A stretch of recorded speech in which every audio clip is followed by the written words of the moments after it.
আসসালামু আলাইকুম প্রিয় ভিউয়ার্স, দেখেন তো এরকম আম আগে কখনো দেখেছেন? এটা হচ্ছে ব্ল্যাক ম্যাঙ্গো। তো আমটি কালো জাতের হয়, এই জন্য নাম ব্ল্যাক ম্যাঙ্গো। দেখেন আরও আছে। আমের কালারও কালো হয়, পাতার কালারও কালো হয়। তো আমার এখানে অনেক ধরনের আম আছে। দেখেন ছোট ছোট আম গাছে কীরকম আম ধরছে। এটা হচ্ছে বানানা ম্যাঙ্গো।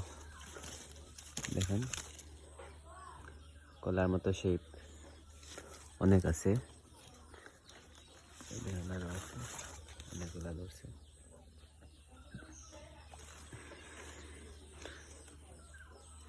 তো ছোট ছোট আম গাছে আম ধরা দেখতে একটি সুন্দর লাগে, এবং এগুলো আমার রাজশাহীর কিছু জাত আছে আমার কাছে, আপনারা চাইলে নিতে পারেন। এবং সবগুলোতেই মোটামুটি ফুল আসছিল, কিন্তু বৃষ্টি না হওয়ার কারণে অনেক ফুল ঝরে গেছে।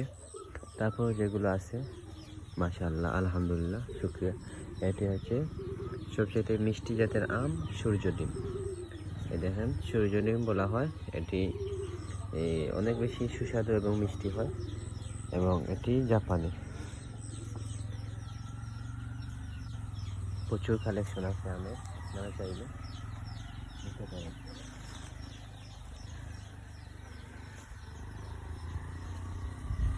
এই দেখেন এগুলো বিক্রয়ের জন্য, কিন্তু এই গাছগুলোতেও আম ধরে গেছে। এখানে অনেক আম আছে, আপনারা চাইলে অবশ্যই নিতে পারেন এগুলো।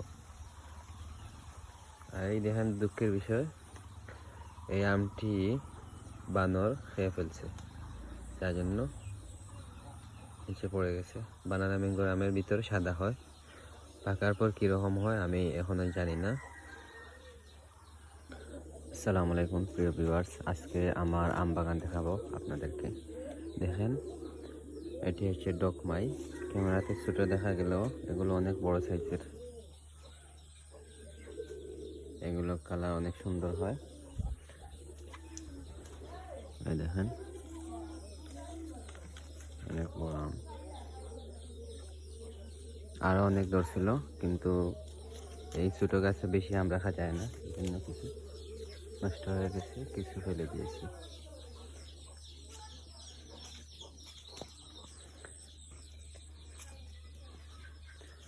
এখন আরেকটি আম গাছ দেখাবো আপনাদেরকে। এই দেখেন